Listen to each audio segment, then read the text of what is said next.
Shalom, shalom, shalom, brothers and sisters. This is your brother Kazakia, and I am actually doing a video that is going to basically debunk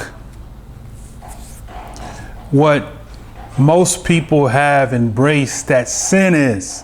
Okay? So most people have been taught that sin is don't drink, don't smoke, don't cuss, don't party, and all of that. So this particular sharing is not going to be very lengthy, but it's going to actually expose what sin is, because I hear many times people saying, people calling sin things that are not sin, and the thing that the Most High considers sin, they don't embrace that as sin. They are under some false pretenses that we're not under the law, so that's not sin. Sin is the things that violate sanctification. And in their definition of sanctification is something totally different than what the scripture's definition of sanctification is. So what I want to do is, I want to go to 1 John 3 and 4. So if you go to your scriptures or to your New Testament text and go to 1 John. 1 John is just before Revelation. And we're going to read verse 1 through 4, okay? Singling in on verse 4. And it reads on this wise. Behold, what manner of love the Father hath bestowed upon us, that we should be called the sons of Elohim. Therefore, the world knoweth us not, because they knew him not. Okay, watch this now. Beloved, now are we the sons of Elohim. Okay, now he's going to tell you how we know we're the sons of Elohim. Watch this. And it does not yet appear what we shall be, but we shall know that when he shall appear, we shall be like him, for we shall see him as he is. All right. And every man that have this hope. Okay.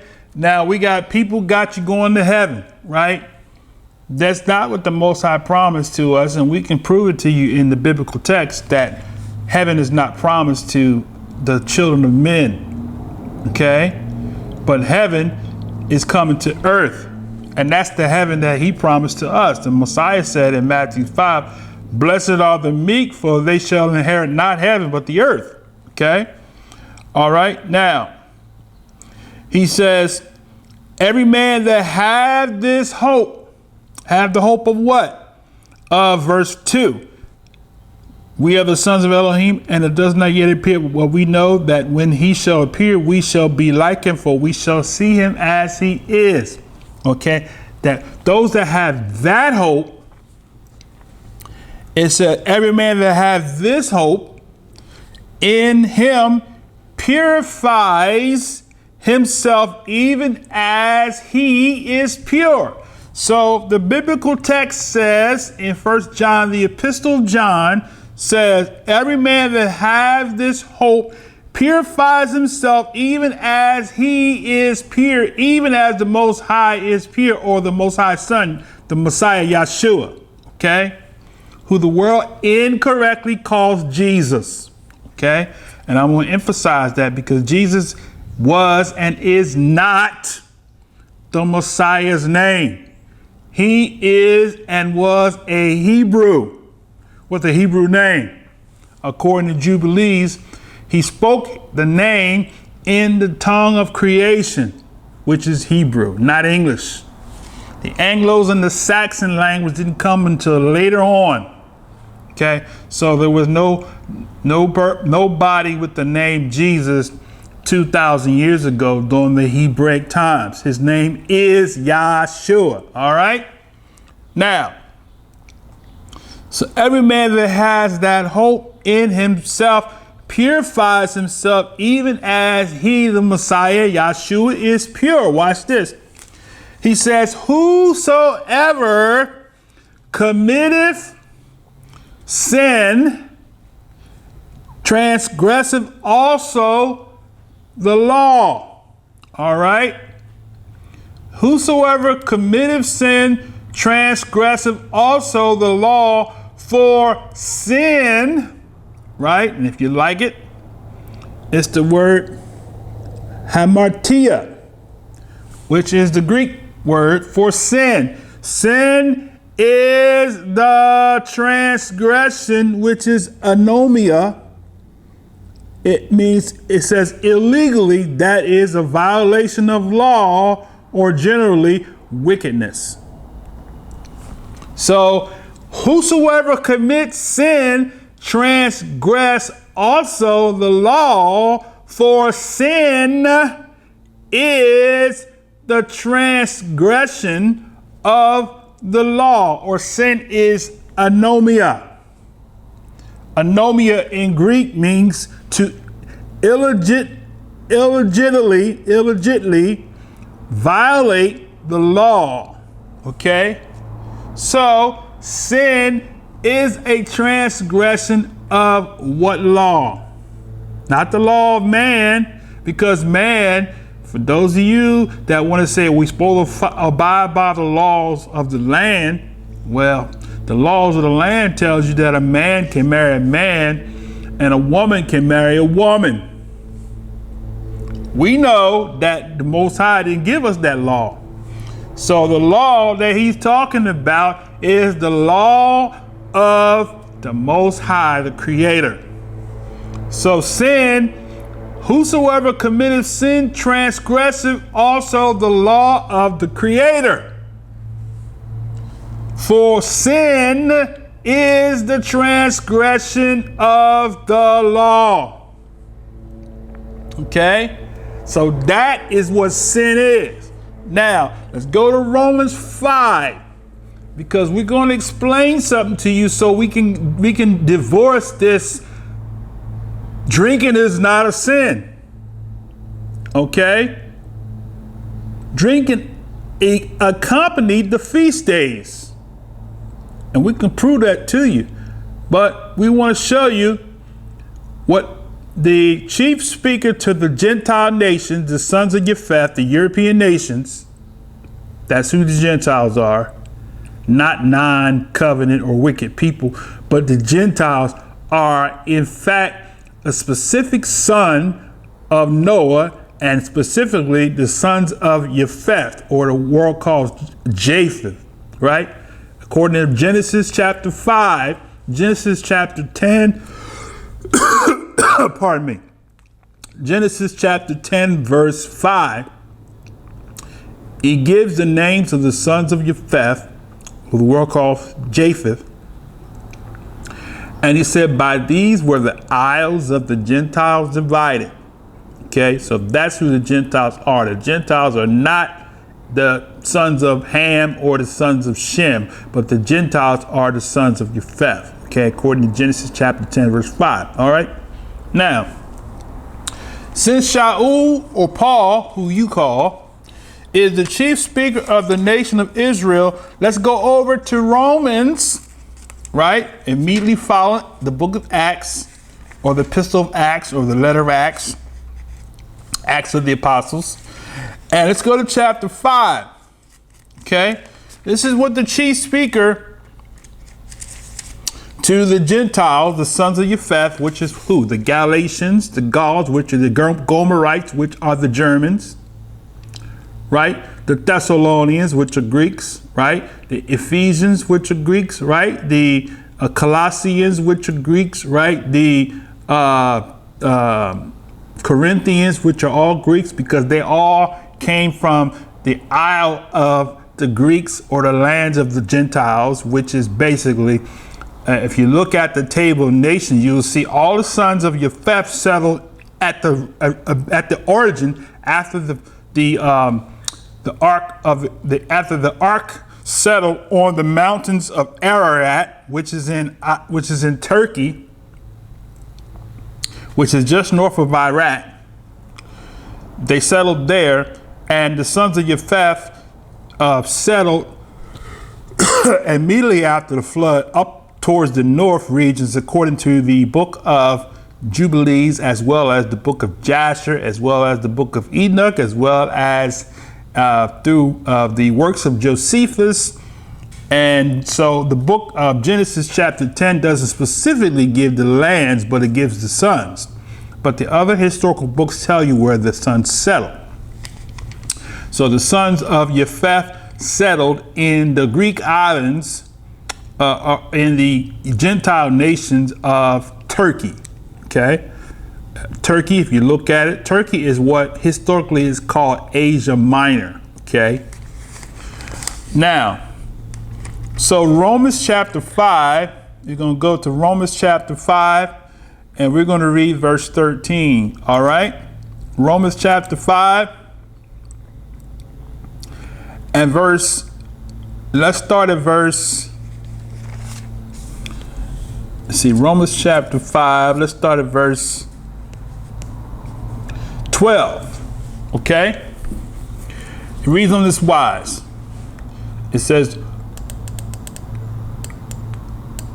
wherefore, as by one man sin entered into the world, and death by sin, and so death passed upon all men, for that all have sinned. Okay? So now we all understand or overstand or have a clarity that Adam was that man.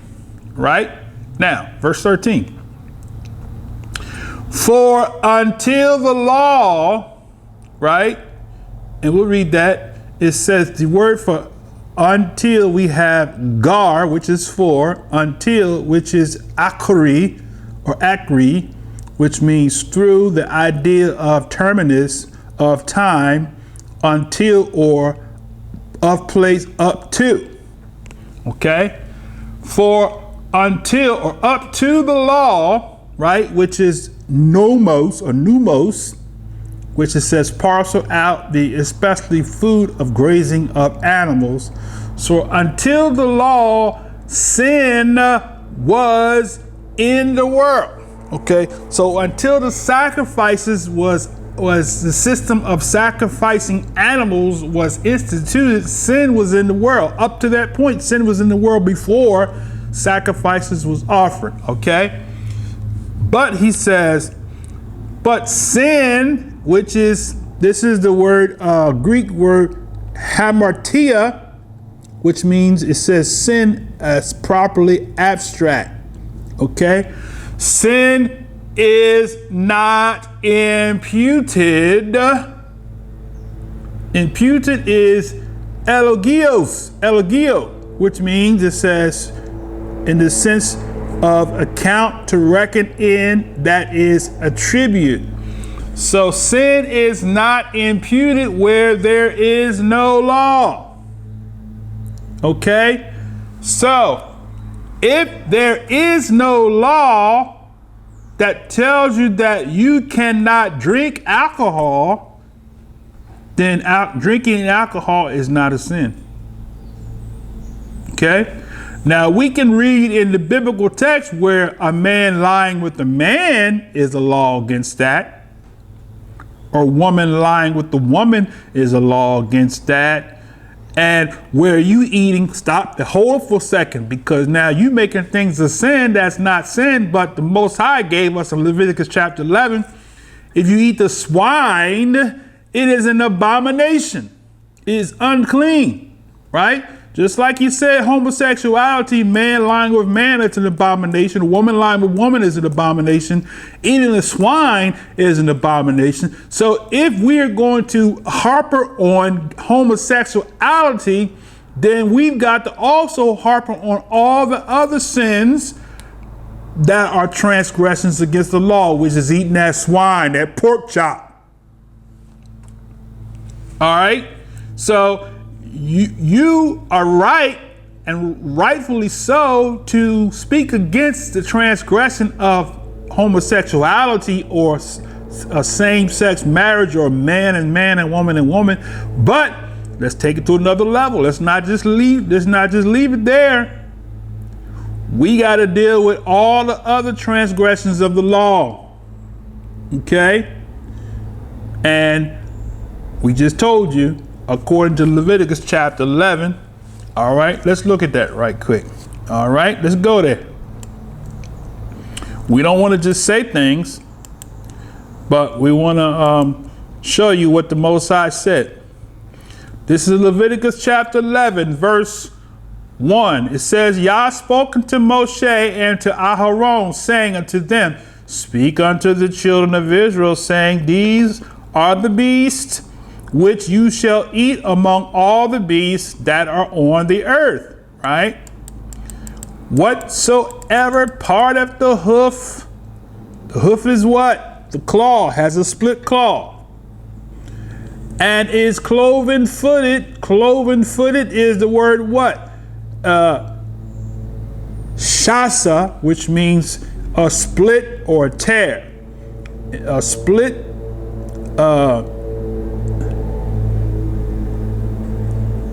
so we have three words that we have shasa,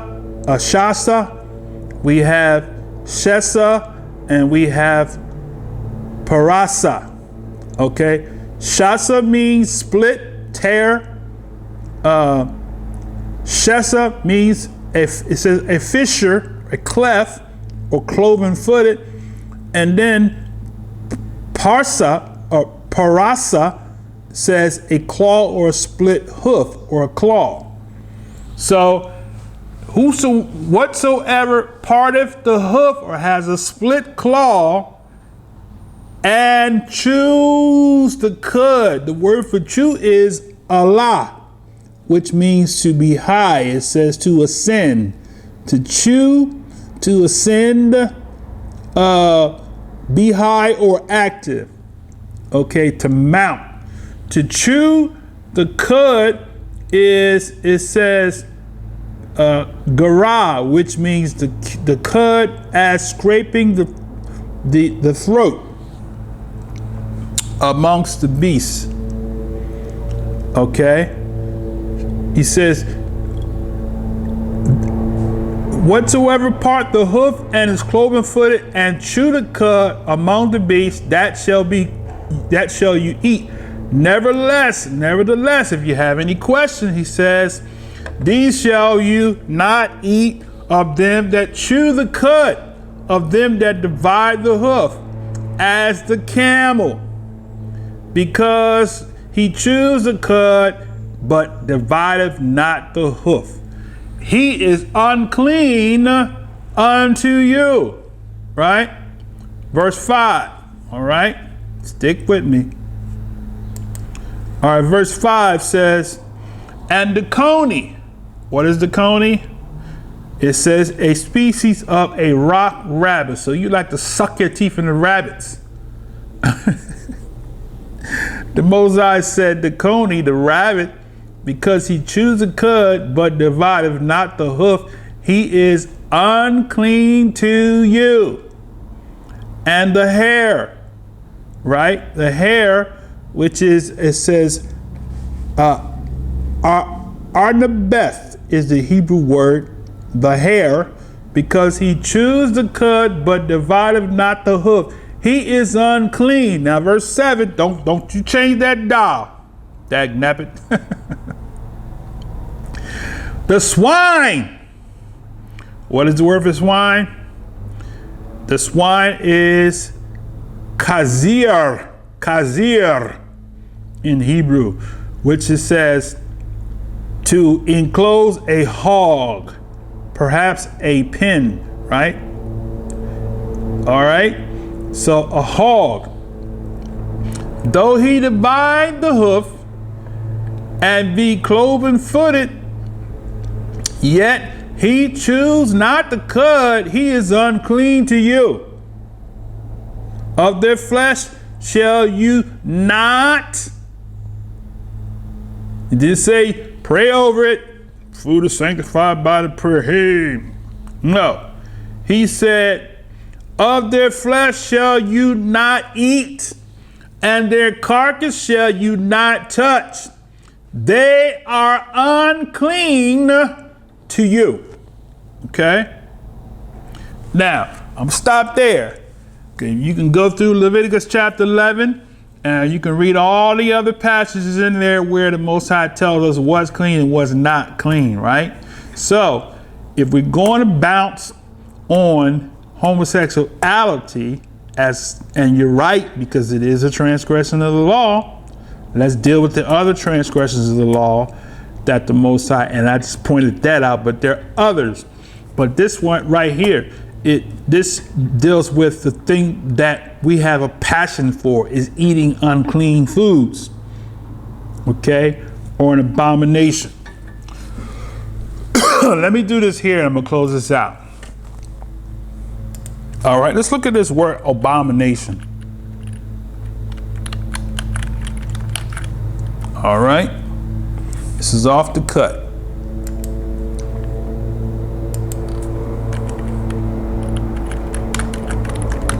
I actually spelt the word with an O, thinking about Barack Obama, but that's a whole nother lesson. So let's see.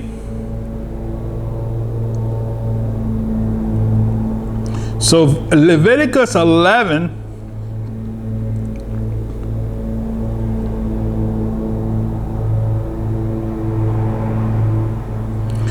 and 10, it says, and all that have not fins and scales in the seas and in the rivers, of all that move in the waters, and of any living thing which in the waters, they shall be an abomination unto you. So what are we saying? If it doesn't have fins and scales, right? So in other words, shrimps doesn't have fins and scales. Crabs doesn't have fins and scales. Lobsters doesn't have fins and scales. Oysters, mussels, scallops, eel, octopus, or what you call squid, right? All those things don't have fins and scales. The Most High said they are an abomination. Okay, so if we're going to deal with the abomination, right? That's Leviticus chapter 11. Okay, the birds in Leviticus 11 and 13 calls it abomination. The fowls that creeps, a fowl that creep going upon all fours shall be an abomination. Okay, so all the fowls, he lists the fowls that are clean and the fowls that are not clean. Okay, then you have Leviticus 18:22 says, thou shalt not lie with mankind as with womankind. It is an abomination. Okay, so we know about that, right? All right. Leviticus 20:13 said, if a man also lie with mankind as he lied with womankind, both of them have committed an abomination. They shall surely be put to death. Their blood shall be upon them, right? So that's abomination, right? All right, now I'm not going to go any further because we can do a dissertation on the word abomination and show you all the things that the Most High calls the abomination, right? Now, let me just close with this here.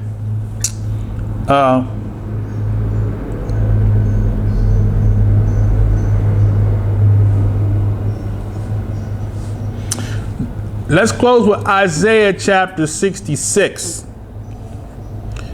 And we're going to close with Isaiah 66, verse 15 through 17. We're going to close out with that. And I welcome a debate. I welcome a follow-up video. If you don't want to go on record and go toe-to-toe, post a video, please do. Response video. And expressing to me from the scriptures your argument. Okay? And if I'm wrong, I will change. But I'm only wrong if the word of the Most High is wrong. I'm giving you what the Most High said in his mouth, right? Okay, let me just do this right quick, okay? For those of you say, well, that was back then.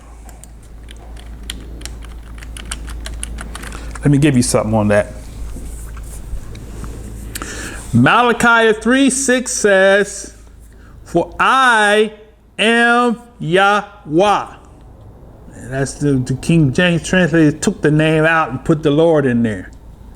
Right? But we know the Creator has a name just like you and I have a name. He said, I am Yahweh. I change not. Therefore, you sons of Jacob are not consumed. See that? So he says, he changes not. So you said that was back then. Well, back then, doggone it, is good for the day, because the Most High said what? I change not. Okay? So he doesn't change. Maybe you might change. Maybe your church might change. Maybe your bishop might change. Maybe your organization might change. Maybe the Pope might change. But the Most High said, I change not. Okay? And back in the old days, the mother would say, if it's good enough for my mother, it's good enough for me. Right? Now, let's close out with this here. Isaiah 66, verse 15. All right? And it reads on this wise.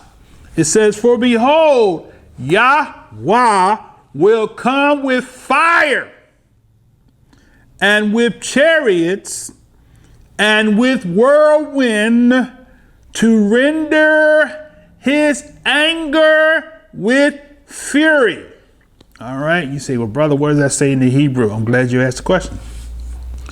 The Most High, Yahweh, will come with fire. Fire is the word Esh, E-S-H, which means it says fire, literal or figurative. Okay, so fire could be a literal fire, or it could be an anger fire, okay? Which is which, okay? Which is worse, the anger or the literal fire? both of them are judgment, right? Okay. He says, Yahweh will come with fire and with chariots. So that's the word what? Merkabah, which means a chariot. Okay. Like it says with chariots like a whirlwind. Whirlwind is the word sufa, which means what? A hurricane. Aha. So hurricanes are the judgment or the fire of Yah. See, some people believe the wicked can send hurricanes. It's the Most High that sends the hurricanes. Don't you get it twisted. So it says he will come with chariots and with hurricanes to render his anger, right? To render, which is the word shub, which means to turn back. His anger, which is the word af, or A-P-H, af, which means properly, it says the nose or nostril, right? The face, as occasionally a person also from the rapid breath in passion. So that's when a person is angry, right? The breath. So to render his anger with fury. Fury is the word kama or kema, which it says the word means heat, anger, poison from its fever. Okay, so he's going to come with the fierceness of his heat, right? And his rebuke with flames, his rebuke, which is ga'ara, which means it says chiding, right? And his rebuke with flames, which is a ayahab, not ihab, but ayahab, which it says a gleam, a flash, a sharp polished blade, or a point of a weapon.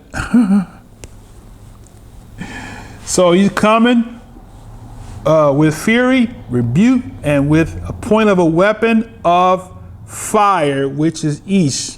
The same word as fire before, which means fire, literal or figurative. All right, now that we're clear on that, let's continue. Next verse 16, 66, verse 16.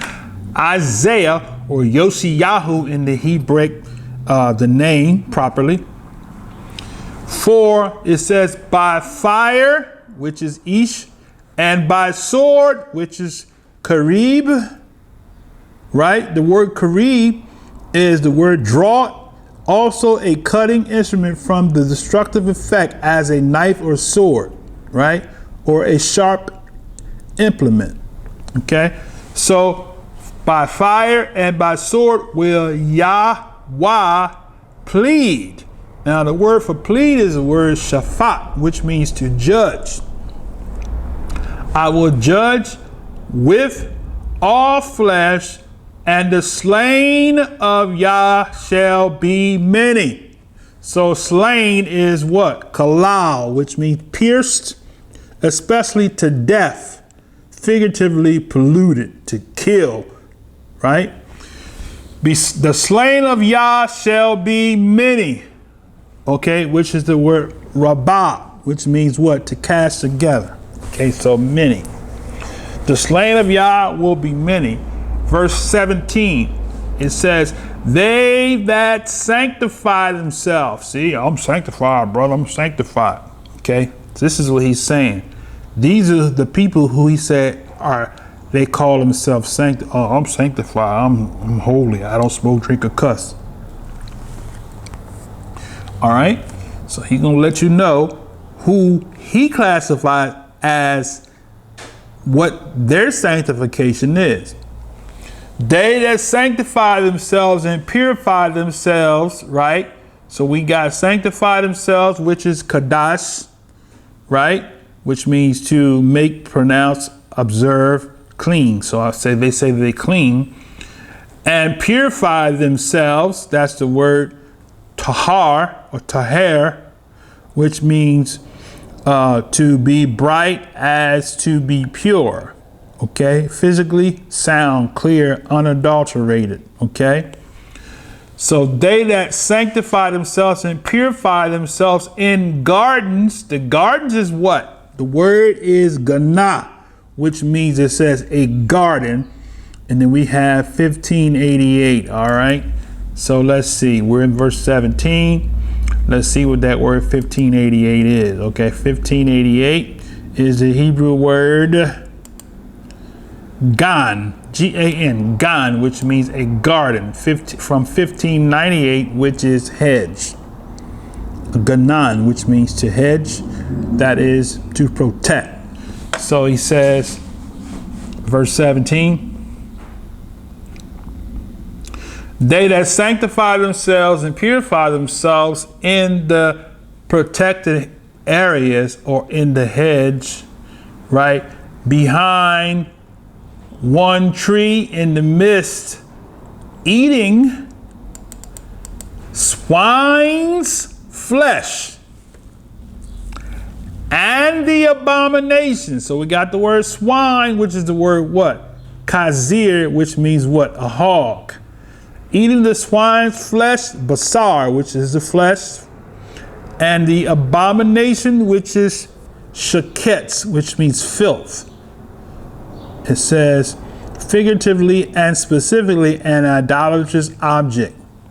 Okay, so flesh of a swine is an idol that the pagans would kill. The pagans back in the day would kill and sacrifice swines to their deity Dagon. Okay, but that eat the swine's flesh and the abomination, right? The word shakets, and the mouse, right? It says akbar. That's the word for mouse, which is, it says from 5908, and it says in the secondary sense of attacking a mouse as a nibbling. Okay, so 5908, which is the word akabish, which means probably used in an unused root, or literally sensitively and entangling a spider as weaving a net. Okay, so that we have the mouse, the abomination and the mouse shall be consumed together, says Yah. Somebody might say, well, brother, I don't eat mouse. Okay. There's a specific ethnicity group. I'm not going to say it because someone will try to have my video flagged for racism. But you can Google a specific ethnic group of people that eat mice and sell mice for chicken meat. And it's a commodity and most people go and buy the food. They've done reports on this particular ethnic group that have been selling the chicken have been selling the meat, and the meat was supposed to be chicken, and the chicken tastes like wood. Well, you know, if you eat that, you know that tastes like, that's a funny tasting chicken, right? I remember years ago when I used to eat that, and I always was kind of suspect about this being chicken because it didn't taste like chicken. It was something strange about that meat. We don't know whether it was chicken or what it was, cats or what, rats or what it was. But back in the day, we ordered it, and we ordered it religiously. And some people to this very day still order it, right? But so the Most High said that they that eat the swine's flesh, the abomination and the mouse, shall be consumed together, says Yah. So as I close, remember, if we're going to beat up on people for, I have a footnote here. I want to read this here. Let's go to Exodus right while I'm saying this here. Exodus chapter 34. If we are going to beat up on people because of their so-called alternate lifestyle, we need to deal with sin in its totality and not just beat up on one particular violation of the law, which is sin, but let's deal with all of the violations of the law of sin. Okay. Now, I said Exodus chapter 34, and let's read verse 7. Let's see what that says, because I wrote a footnote here. Okay.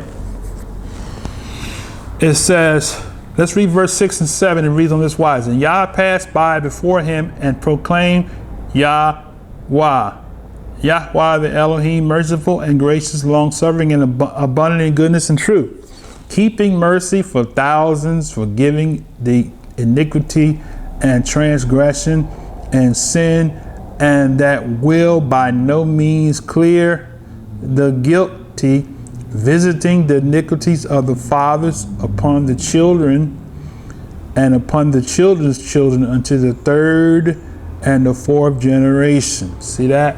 So now we're reaping the judgments of the iniquity and the transgressions of our forefathers. So our forefathers ate foods that was unclean, and many of us to this very day have inherited those conditions. But the conditions can be reversed if we follow through with the protocols of the instructions called the Torah, what the world calls the law of the Most High Yah. When we follow his mandate, his protocol, his code of ethics, then we will see life and life more abundantly. And having said that, that's all I have. And I want to say, may the blessings of the Most High Yah be with you and your family. Shalom, shalom, shalom.